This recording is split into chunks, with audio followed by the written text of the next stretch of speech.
What's up, everybody? It's your host, Isaiah Bagnah of the Realist podcast. Appreciate y'all for all being here. It's always a great time having everybody here and, enjoying the vibes that we all have. And yeah, since the last time we met, life has been awesome. It's been changed, a whole bunch, at least on my end. Um, I know, I assume maybe for Jake, Oh it's the yeah. same thing, Yeah. right? Heck yeah, man. Well, we'll get more into that detail. We'll get all into that as well. However, though, for this episode, we got a real treat for you guys, and this guest that we have today, it's honestly someone that I'm very excited to have on. I think what he has to offer is very beneficial to not only myself and Jake, but honestly, you guys too. It's going to be a great learning experience, and I think that there's a lot of great things that we will be able to take away from this episode. And so, without further ado, I want to introduce my man, Dr. Scott Woodward. Appreciate you, man, for being here, Scott. It's super cool. I just want to give a brief introduction to the people listening about who you are, essentially. So, you're Scott is a co-host for the podcast Church History Matters. He's a religion professor at BYU, and he teaches restoration scripture and world religions. So without further ado, man, welcome, Scott. Appreciate you being here, man.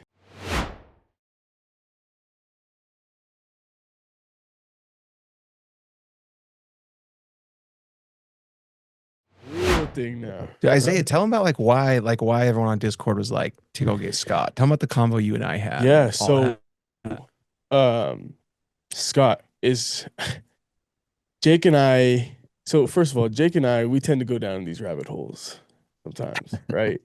And Yeah.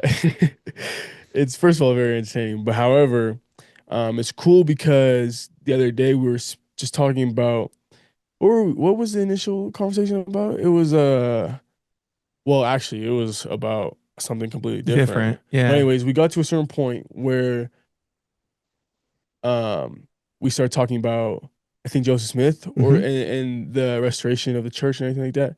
And hmm I told Jake, I was like, hey man, uh Martin Harris is my fourth grandfather. Third grandfather, fourth, Great, great, great, great. great. So I'm a descendant of Martin Harris. And so anyways, it's just really cool that he's had such a huge impact in within the restoration of the church and Yeah. Book of Mormon, all he's had. So um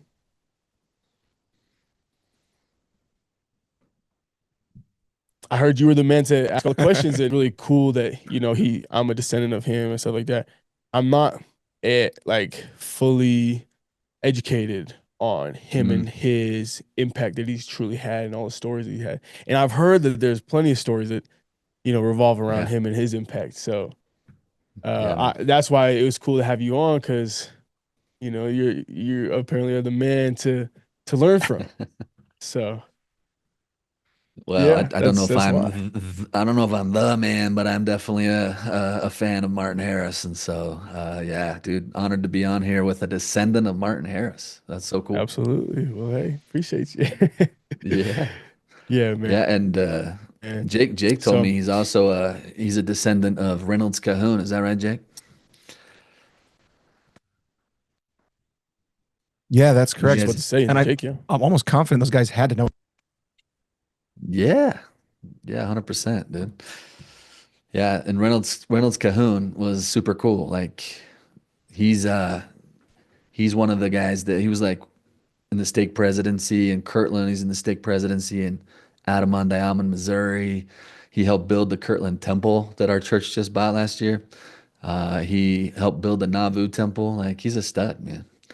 Uh, is he as cool as Martin Harris? I don't know. That's debatable, bro. But he's a fantastic guy.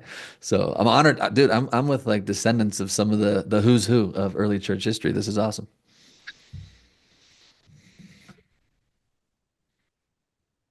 Can you guys hear me?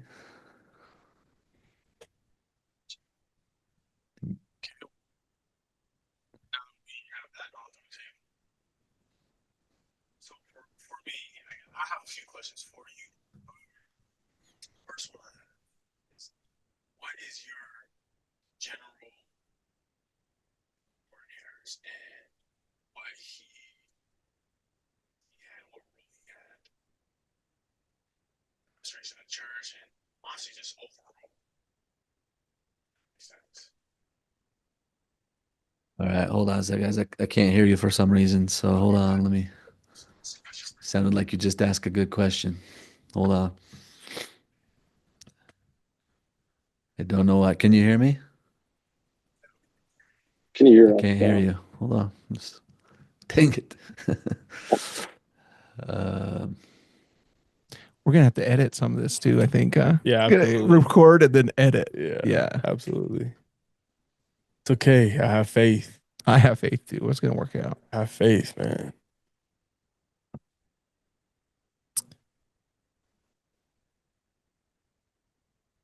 Can you Scott, hear us, Scott? no, I don't think he can. Can you hear us, Scott?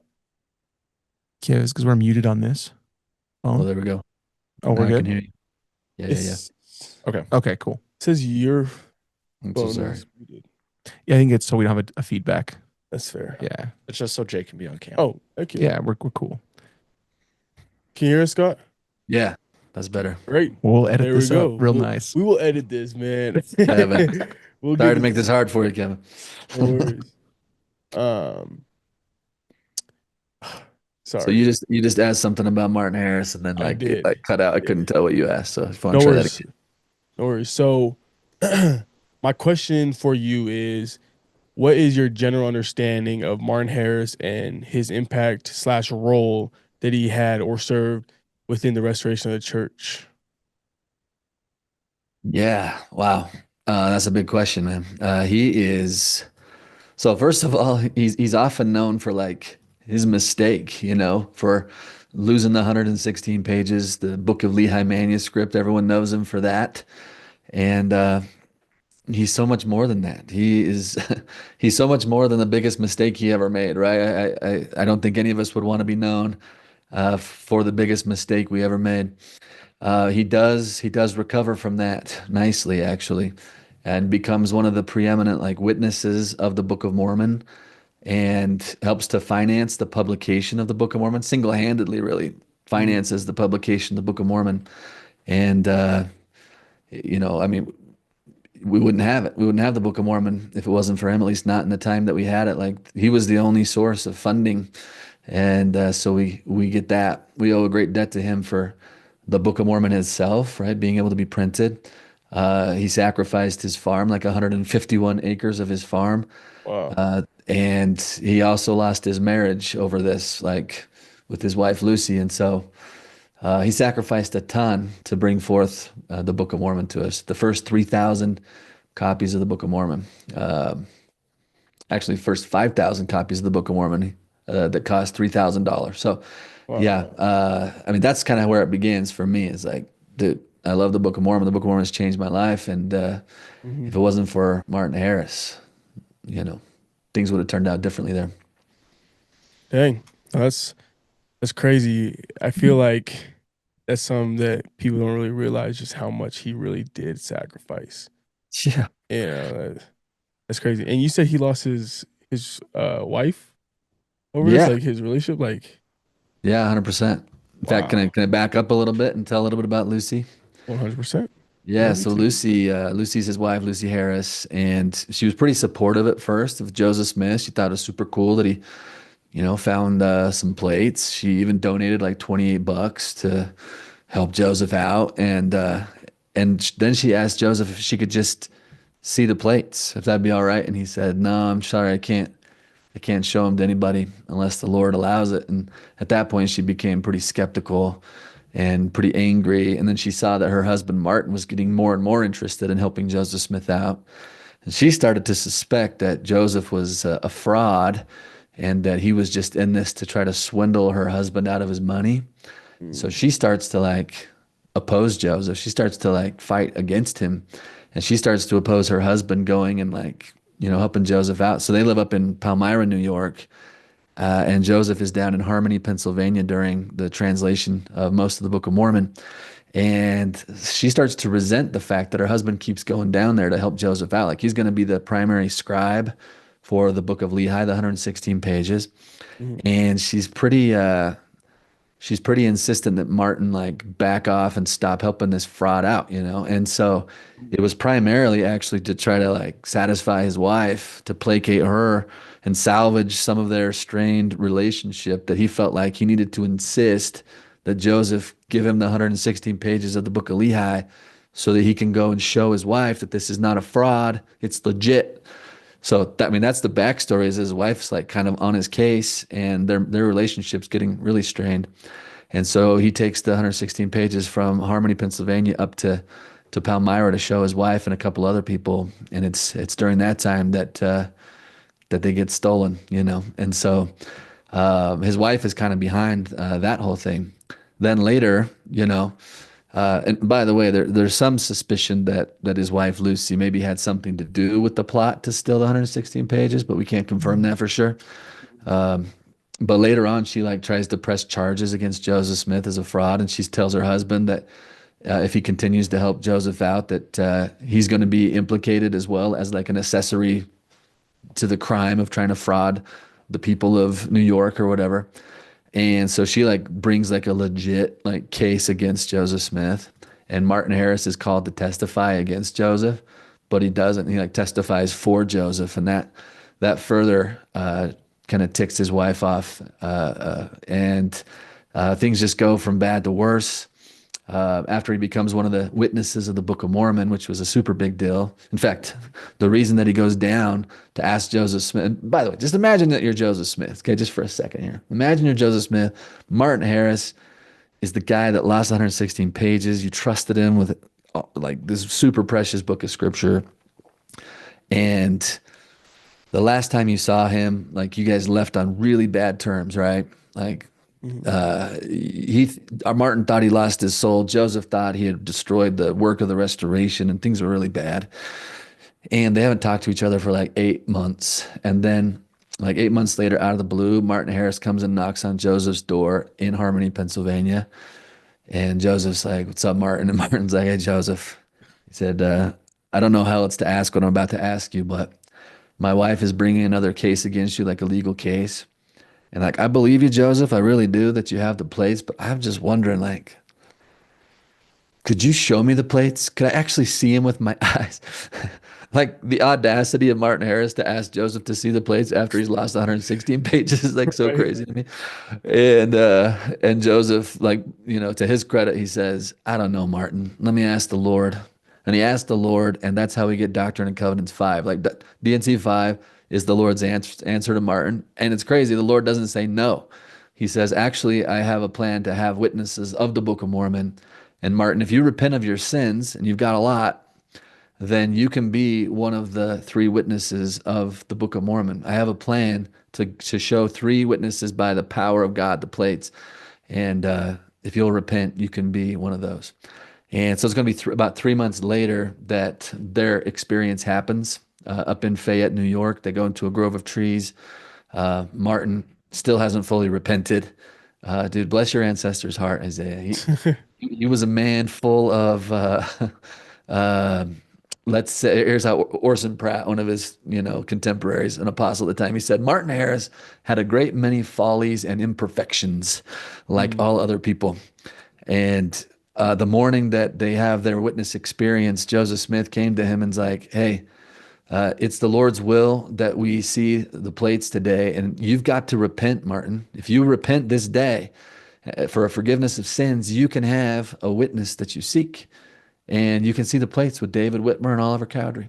And so they go out into the grove together, right behind the Whitmer house, and they start praying, taking turns praying, and nothing's happening. Like no angel, no plates, until Martin Harris finally like raises his hand. He's like, "I'm the problem. I haven't fully repented."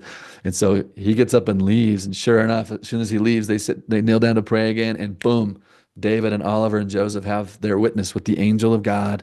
They see the plates, they hear the voice of God. So it turns out Martin really was the problem. Once they have their experience, Joseph goes and finds Martin, kneels down with them, they pray together, and then Martin has the same experience, sees the angel shows him the plates, hears the voice of God say that these plates were translated by the gift and power of God. And now he becomes one of like, he's one of the special witnesses of the Book of Mormon. When he came back to the house, Joseph's mom said that he came in and he seemed almost overcome with joy. She said he testified boldly of what he'd just seen. And he said, "No tongue can express the joy of my heart and the greatness of the things that I just saw and heard." And shortly after that, their names get, appended to a testimony that is now part of every copy of the Book of Mormon in the world that's ever been printed. It's always been there from the very first printing, their witness of the Book of Mormon plates. And so his wife is kind of this antagonist behind it, and Martin's like that's kind of pushing him to like seek further and further witnesses. And sure enough, the Lord says, "All right, if you repent of your sins, you can be one of the special witnesses of the Book of Mormon." And that's kind of how it all gets kicked off for Martin, which is like, yeah, amazing. But then, okay, this is the part where their marriage like finally breaks.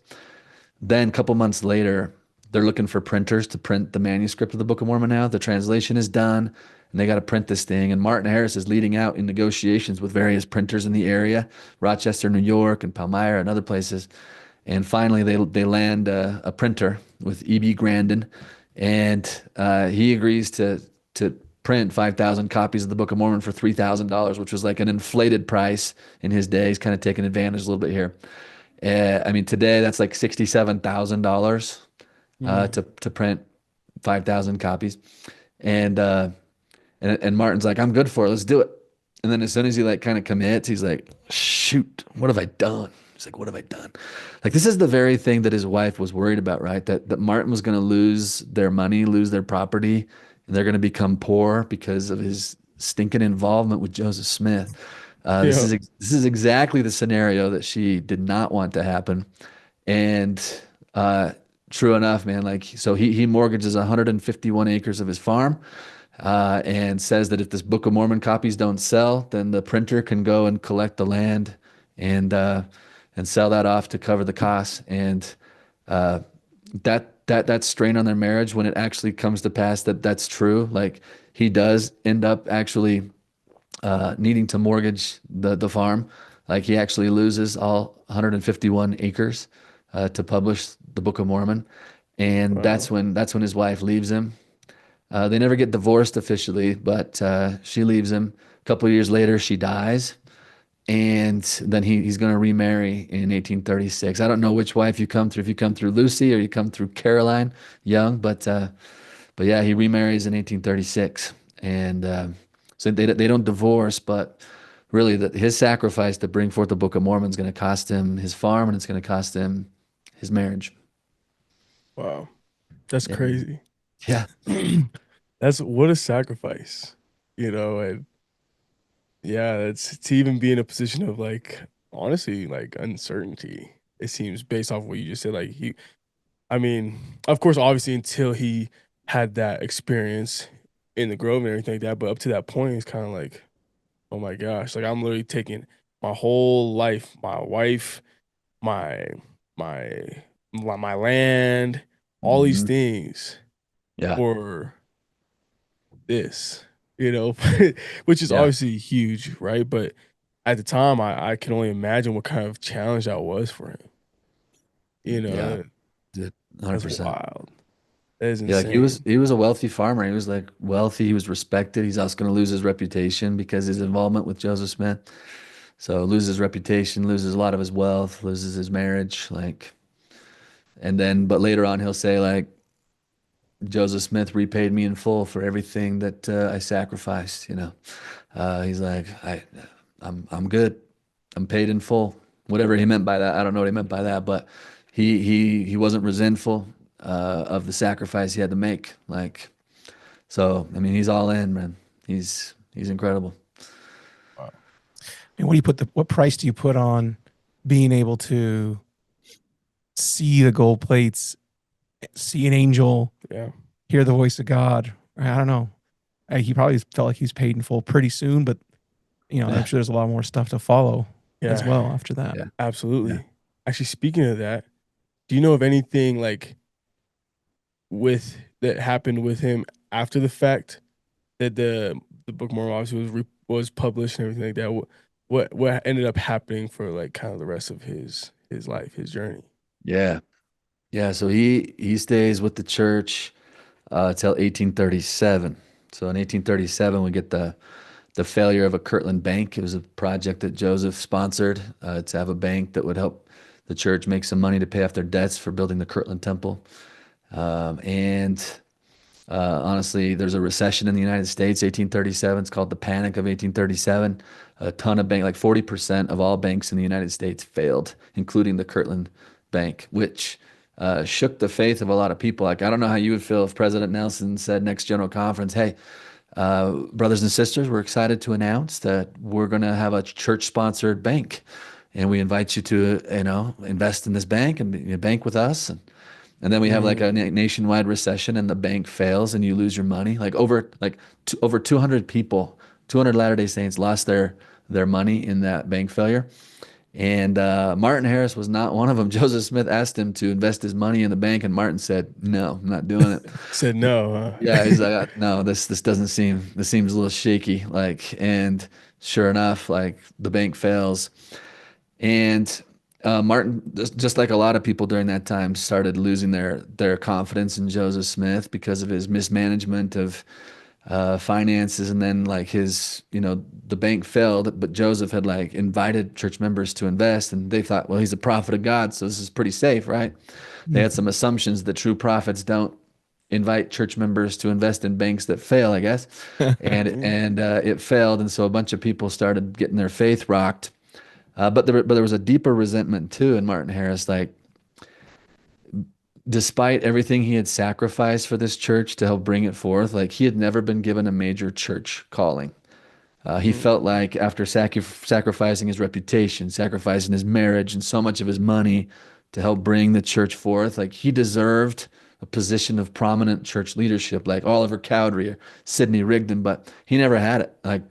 And so once his underlying resentment was fueled by this financial crisis in Kirtland, 1837, and when so many people were angry at Joseph, antagonistic against him, like Martin, he succumbed to that same spirit during that time, and so then he's out of the church in 1837. He gets excommunicated, we think. He always denies it. He's like, no, I wasn't excommunicated. He said, I never left the church left me. That's what he'll say. And so he starts bouncing around to other churches that start getting formed. And he had one criteria to join a church. They had to believe in the Book of Mormon. If they didn't believe the Book of Mormon, then he wouldn't join it. And so some of the apostates in Kirtland formed their own church. They call it the Church of Christ. And at first they believed in the Book of Mormon, but after a while they start to renounce the Book of Mormon. And at that point, Martin says, you guys are idiots, basically. I'm paraphrasing. Sure. But he says, that book is true. And he said, you're going to be damned if you reject it. That's what he says. Then he leaves that church and bounces around to a couple more. He'll eventually join, let's see, he joins a church. Have you heard of the Shakers, the Shaking Quakers? He joined them for a minute, and then he's like, they don't believe the Book of Mormon. So he says, that's not going to do. After Joseph dies in 1844, there's some breakoffs of our church, the LDS church, and we get James Strang. He claims to be the successor. So Martin Harris is like, I'll join that church because they believe the Book of Mormon. And he goes on a mission for them in England, and he just delighted in being able to bear testimony of the Book of Mormon that Joseph was a true prophet. Then he'll come home from that. He'll eventually leave that church because he didn't like how things were going. He helps a guy named William McClellan, who's one of the apostates of Kirtland, organize another church in Kirtland, and David Whitmer becomes the president of that church, but then he steps down. But Martin kind of stays with that church for the next 23 years. He'll stay mostly in Kirtland, Ohio, and he's kind of the self-proclaimed caretaker of the Kirtland Temple. He'll give tours to people and stuff and bear testimony of the Book of Mormon every chance he could get. After a while, Utah church members start to, go visit Martin Harris and ask him about his experiences. And they start to tell him, we would love to have you in Utah. All right, the pioneers have now gone across the plains. They're in Utah. And his wife, Caroline Young, that he remarried, she has a bunch of family members in Utah. So she says, Martin, I need to be with my family. I need to join the family. And he says, go ahead and go. Maybe I'll come after. I don't know. And so she leaves with their kids, and he stays back in Kirtland, and people keep visiting for a couple of years. and they basically persuade him to just come and visit. Just come visit Utah. You don't have to, you know, whatever. We'll pay your plane. Your not your plane. We'll pay your They say, train well, ticket. Yeah, we'll pay your train ticket. And he says, well, as long as you'll pay a round trip ticket, then I'll come. I'm not staying. yeah, And because he has a little bit of a beef with Brigham Young. He's I don't know if I want to sure. go see Brigham. And when Brigham heard that he wanted to come, he's like, let's do a fundraiser for Martin Harris to get him here. Which, by the way, that tells you something. Like Martin Harris at this time, this is 1870. Martin Harris doesn't have enough money to buy a train ticket, man.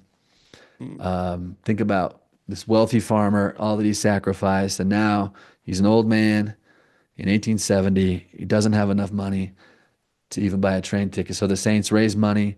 They bring him out to Utah. He reunites with his wife, his family. He reconciles with Brigham Young, and he gets rebaptized right there in Utah. And he goes to Smithfield to live with his wife there, and then he'll eventually move over to Clarkston, Utah, and that's where he dies. That's where he's buried today. And what's cool is once he comes back into the church, like all these people flood to come and hear one of the three witnesses of the Book of Mormon tell his experience. And there's just a stack of people who left their record of what Martin Harris said. If you want, we can walk through a couple of those things, which is they're so cool. But any questions so far about kind of what's happening to him? Does this make sense? well, actually, no, it makes total sense, and I definitely do want to dive into those records if Yeah. you get a second. The but one question that came to mind, at least when you were just explaining that, kind of how. Well, actually, I have a couple questions. Yeah, yeah, So yeah. first question is that like, okay, so he now this might be a sensitive topic for some people. However, you said that he at the time went around to different religions and kind of Hmm. dabbled just with other faiths, essentially, right? Yeah, yeah. Um, do you know what specific like religions he got into? Like, cause I Hmm. like actually me and Jake a little while ago were kind of on the topic of Freemasonry and how Oh yeah. Joe Smith had, part in that too within his lifetime and stuff like that. So, like basically if you can Yeah. expand on that, that'd be cool. Yeah, yeah. Do you want to talk about Freemasonry or the other religions he joined or both? Both? I mean, Yeah. shoot, both. Man. Yeah, yeah. Let's just do both. Yeah, yeah. So his criteria was I have to join a church that believes in the Book of Mormon. Like that Right. was his line in the sand. So that's gonna disqualify most, churches in the Mhm. United States. So there's just a couple little branches, like breakoffs of the Joseph Smith Church that so Warren Parrish was one of the apostates in Kirtland that like kind of led to the bank failing and then Right. after that denounces Joseph as a fallen prophet and he starts his own little church and it's that church that he joins first because they believe the Book of Mormon until they don't and then he leaves them and then he goes to he tries the Shakers. That's a kind of a Christian group. And then he's like, "What am I doing? They don't believe the Book of Mormon." So he says that's not going to do. Then he joins another church, William E. McClellan's church, after he went to James Strang's church. And so James Strang was a branch of the Book of Mormon, like Joseph Smith. They call him the Strangites, or he called himself the Church of Jesus Christ of Latter-day Saints. That's what James Strang called his church. So it gets a little confusing. And then the Church of Christ is the one that he kind of stays with for 23 years, which was another break off of the Joseph Smith Church. And so I don't know if that makes sense. So he's only going with restoration like branches. He Sure. won't just go to like a Baptist church. He's not going to just be a good Protestant because that just won't do because they don't believe the Book of Mormon. And he is a special witness of the Book of Mormon, Right. like deep in his bones, like uh, yeah, that's his uncompromising line in the sand. He believed Joseph was a true prophet, but he said in an interview in 1840, he said, "I think Joseph got arrogant. I think he became a fallen prophet. He no longer had the Spirit of God with him." Mm, Later on, he'll change that tune and he'll say, "He's a true prophet. He was always a true prophet." But cool. Martin got caught up in the apostasy of Kirtland. As far as Freemasonry goes, that's really something that's going to become a big thing in the church in Nauvoo. And since Martin Harris does not gather with the saints in Nauvoo, he kind of misses that whole episode. Mm. But yeah, so Freemasonry is not a religion. It's a like a brotherhood. It's like a Right. fraternity. It's my best analogy is for anyone who's familiar with like the Boy Scouts of America.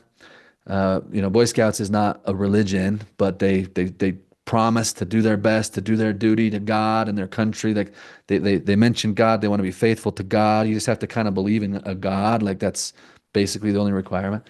Well, Masonry is like man scouts. It's like adult scouts. It's like the next level where they have like formal rituals and stuff. They have Sure. handshakes. They have like Boy Scouts will like raise their hands and Yeah. do like left-handed handshakes and stuff. Masonry is like the next level. It's like so it's a fraternity. It's like kind of like what Boy Scouts is for young men.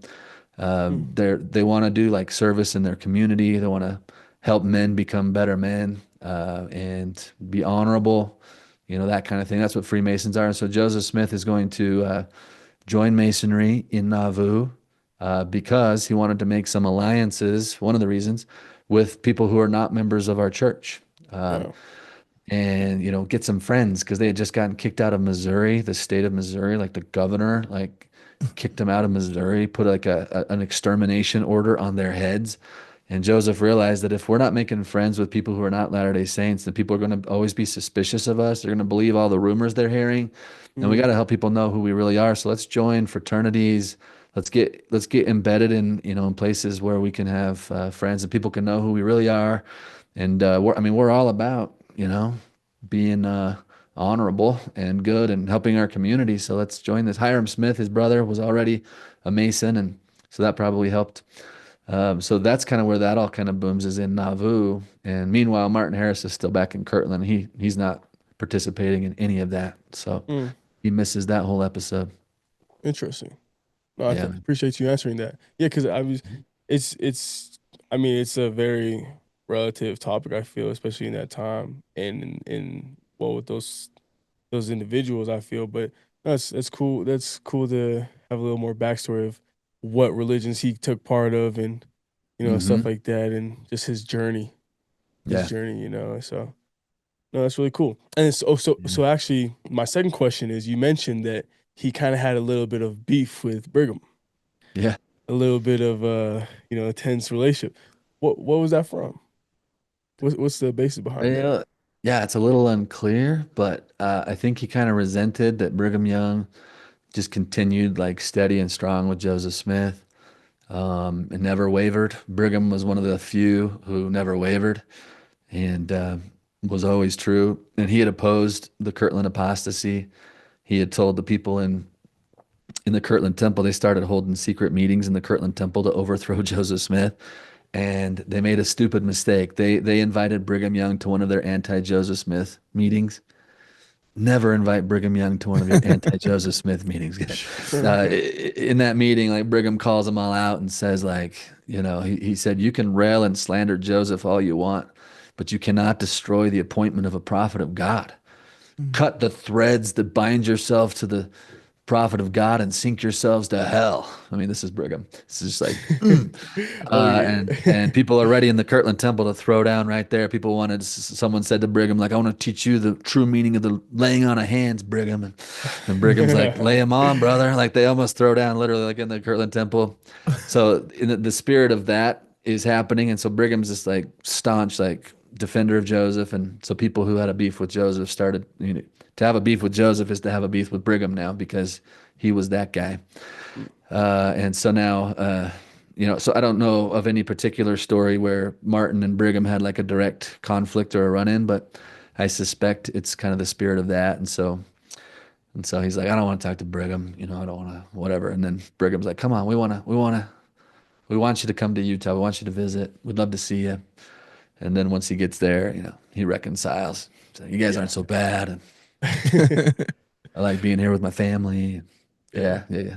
Scott, was cool. it? I got quite. I'm gonna interrupt you. No, go ahead, Sorry, man. bro. Go ahead. Yeah, go ahead. Was it Martin Harris or Oliver Cowdery who tried to like do the Sears Stone swap? Yeah, Was that it was Martin. That was Was Martin. it? Yeah. Tell us Yeah. about that story. I only know there was like, I don't know, like 2% of that story probably. Yeah. So now we're rewinding all the way back to, I know. Sorry, it's not no, that's all right. chronological. No, that's good. No, that's cool.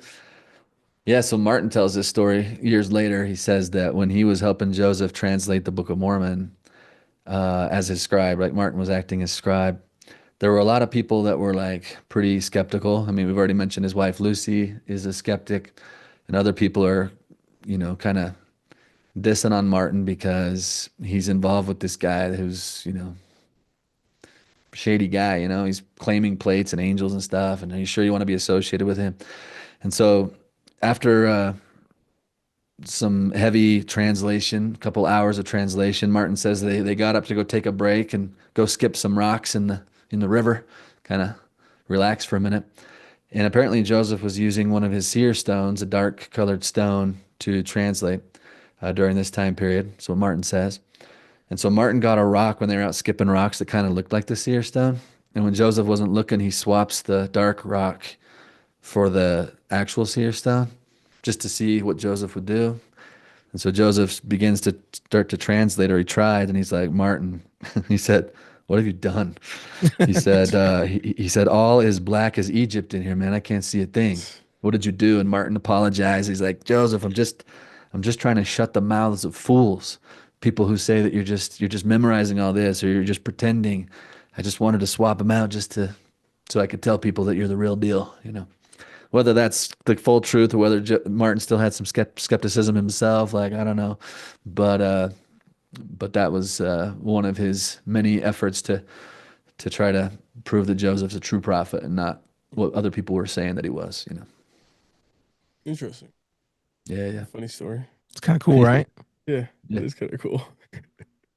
yeah. And by the way, Martin's the guy that came up with the plan with Joseph Smith. So why don't you just translate some or put some of the characters from the plates on a piece of paper, and I'll take those back east to like linguists and see if they can like translate and they can help authenticate that you're getting it right. And again, this is another plan to use scholarly means or secular means to try to prove that Joseph's legit rather than a fraud. And so, I mean, Martin's he's no dummy. He's trying to use all the means around him to verify. He's not just this gullible guy. Sometimes, critics like to say that Martin's just this gullible guy. He's just, bouncing around from religion to religion and he doesn't, have any anchor, but that's not true. He was skeptical.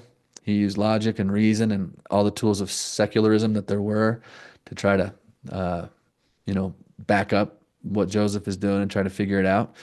And he's not just bouncing around from religion to religion. He had an anchor. It was the Book of Mormon. That's what mattered to him after he had his witness. Like nothing could shake him from that. And even though he's out of the church for over 30 years, he is 1,000% true to his testimony of the Book of Mormon. Like he delighted to bear testimony of the Book of Mormon any chance he could get. If someone would listen to him, he'd bear his testimony of the Book of Mormon. And people who heard it said it was just incredibly powerful, like shook him. Sometimes it moved him to tears. Like this guy was an incredible witness, independent of his affiliation with Joseph Smith or the church or anything like that. Which, I mean, personally, I think that actually makes his witness more powerful because he had no skin in the game. He wasn't, if think about this, like if Joseph Smith pretended to translate his book and pretended to have plates and pretended that an angel was all part of this, then Martin Harris has to be part of the conspiracy, right? Mm-hmm. So does David Whitmer and Oliver Cowdery. The three that say that they saw the plates and saw the angel and heard the voice of God, like they're in on it. They are in on this conspiracy, right? They're in on the fraud. And so I don't know what they would have thought they had, to gain from that.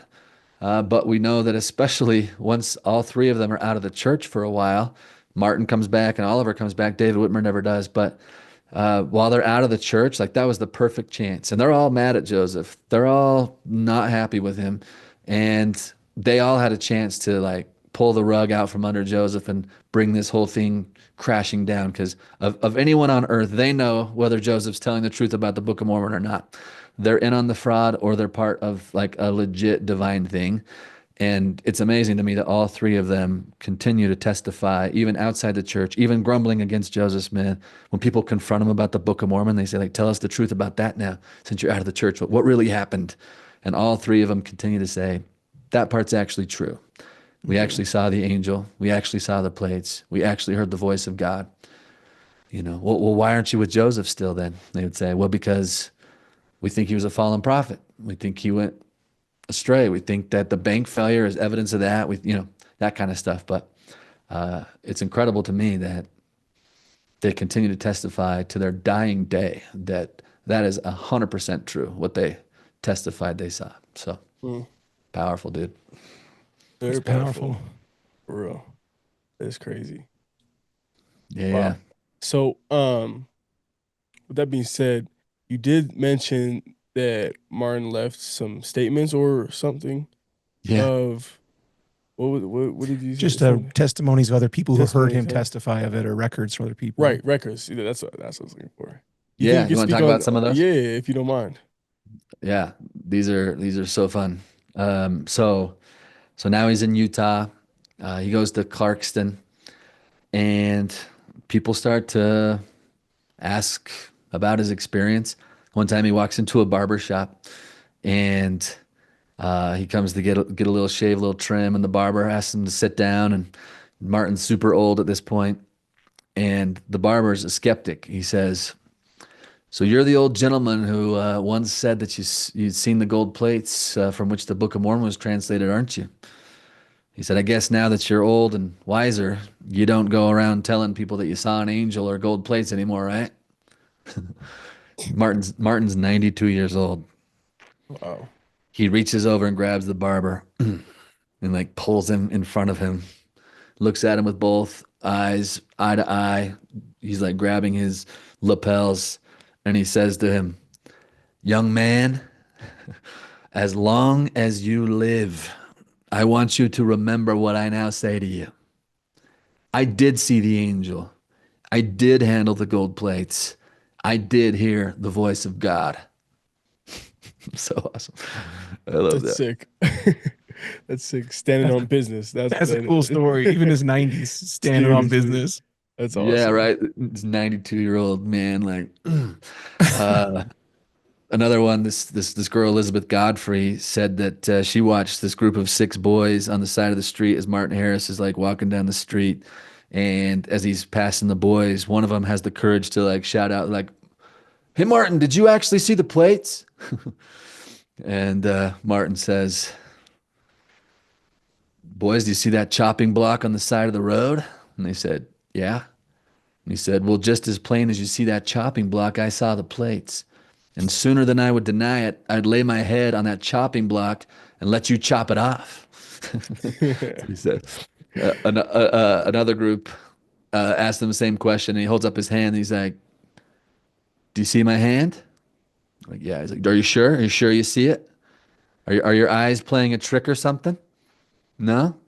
Well, just as surely as you see my hand, so surely did I see the angel and the plates. Because people would ask him a lot, like, are you sure like it wasn't like just like a vision? Are you sure it wasn't just like maybe your eyes were playing a trick or something like that? And so he would his go-to move, it's like signature like Martin Harris. He would like find something in the room and he'd be like, you see that right there? Or you see that apple tree over there? Or you see the sun in the sky? Do you see me standing here right now? Well, just as surely as you see me standing here, just as surely as you see that tree, I saw the angel and I saw the plates. One time when he's really sick at this point, he's old, he's partially, paralyzed, he's weak and feeble. This guy named George Godfrey, his job was to go and sit with Martin during the night and to care for him. And George Godfrey, I don't know if he was bored or what, but he asked Martin, did you really see the plates? Did you really see the angel? Like, are you sure there wasn't some sort of trickery going on or something? Martin opens his eyes and he goes, do you see that axe over by the fireplace? Just as surely as you see that axe, I saw the angel in the plates. One time, his bishop came to visit him. He was about to die. He told his bishop, he said, "Bishop, I'm going. I'm going." Meaning I'm going to die soon. This is July 5th, 1875.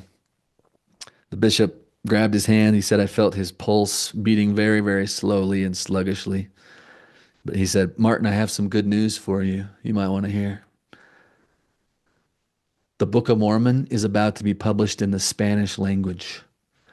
And the bishop says, as he was holding his hand, he felt Martin's pulse quicken.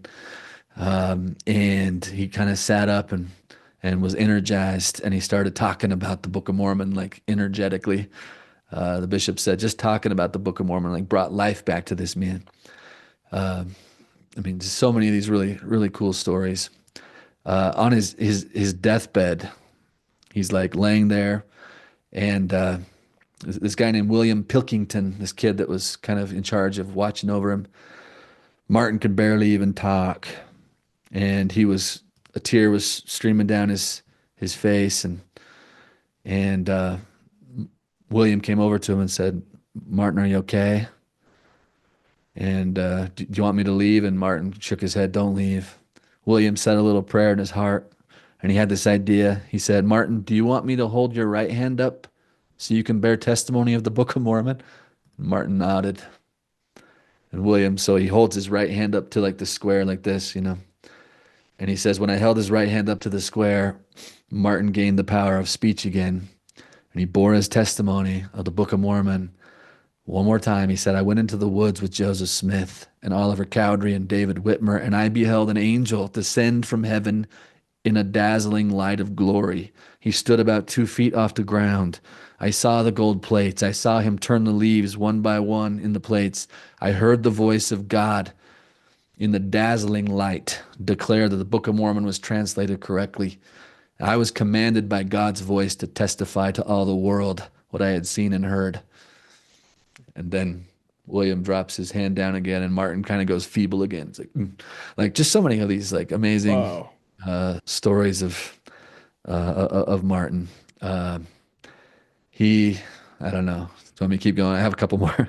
I'm all man. yours, This is dude. amazing. Do not stop. Yeah, I'm saying, Yeah, okay. I'm interested, man. I'm intrigued. Yeah, Awesome. another guy asks him. He's like, "Are you sure it wasn't a fraud? Are you sure you couldn't have been tricked? Are you sure, Martin?" And Martin, trying to get some strength as an old man, he says, "The Book of Mormon is no fake. I know what I know. I saw what I saw. I heard what I heard.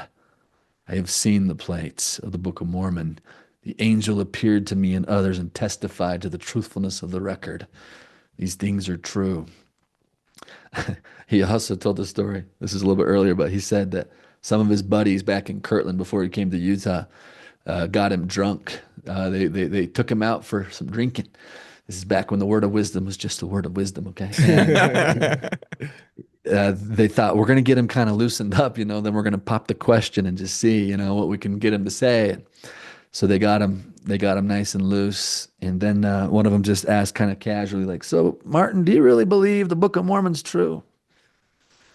And Martin says, sets down his glass. He's like, "Do I believe it?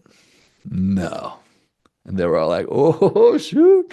You guys just heard it." And he's like, "I don't believe it. I absolutely know it's true." And kind of staggering. He's like, "I know it. My belief has turned into knowledge." Anyway, just That's so cool. Okay, one more. His deathbed. Okay, his deathbed moment, like the couple of moments before he dies. It's July 10th. He dies, 92 years old. Several people are in the room with him, and this guy named William Homer tells the story. He said Martin had been sleeping, and then he woke up and he asked for a drink of water. So William put his arm underneath Martin and he gently raises him up so he could drink while someone else pressed the glass to his lips. As soon as he was done drinking, he looked up at William and he said, "I know you. You're my friend."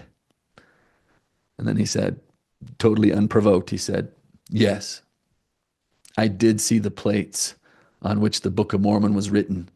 I did see the angel. I did hear the voice of God.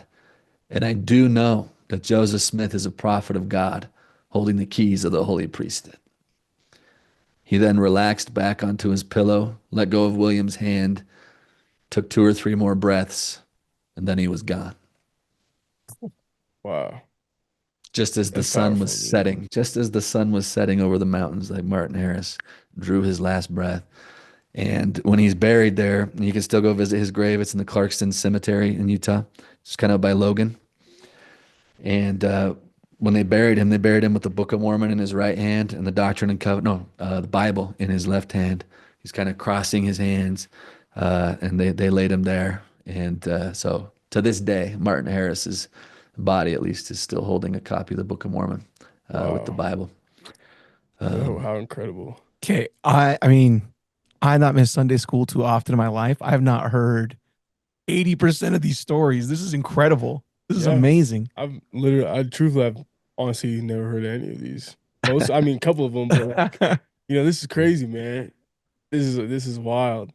It's actually kind of cool too, because so actually, my birthday's not July 10th, but it's July 17th, and Okay. like actually, quite a few people in my family is like around that time, like from July 5th, July 10th. Actually, I think my aunt is July 10th, or my older cousin. And so, anyways, it's kind of just cool that, like, that he. What year did he pass? You know, 1875. 1875, huh? Okay, Yeah. Yeah. wow, it's crazy, man, and it's just up there by Logan, huh? Yep. Yeah, a little like suburb of Logan. It's called Clarkston. Yeah. Wow. Road trip. Well, I was gonna say I'm for sure Worth gonna have visiting. to Worth visiting. go 100%. check Yeah. that out. That's crazy, man. Well, hey, Yeah. we got a church expert here, church history expert here. Can I throw you like a crazy unrelated question? Fire away.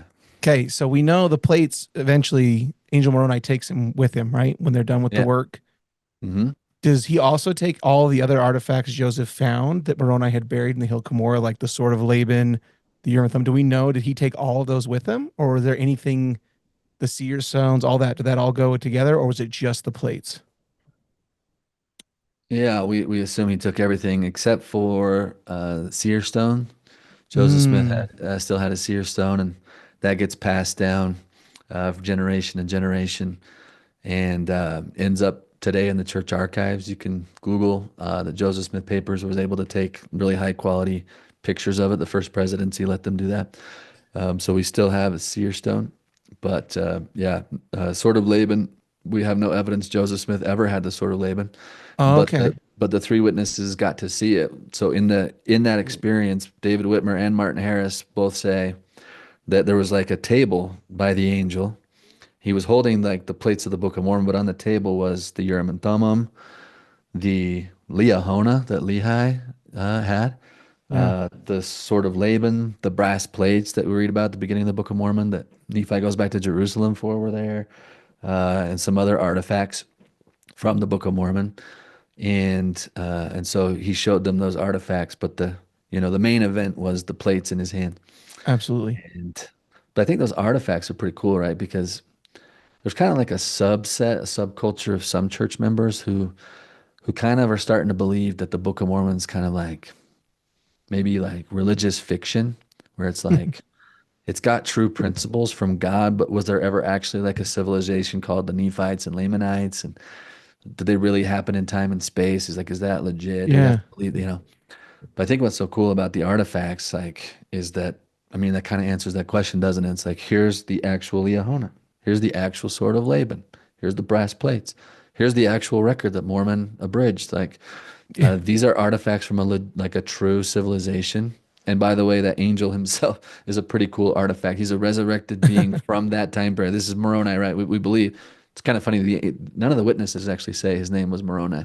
We just all assumed that it was the angel Moroni because he's the one that's been guiding Joseph Smith during this time. But so he sees an angel, presumably Moroni, and anyway, I think that kind of puts to bed the idea that this is just religious fiction, Absolutely. inspired, but religious fiction. It's like, no, you don't get artifacts like that, So all of this is to say, like, that this is an actual legit record from a actual civilization that existed, and it's coming back to bless our lives in the latter days, man.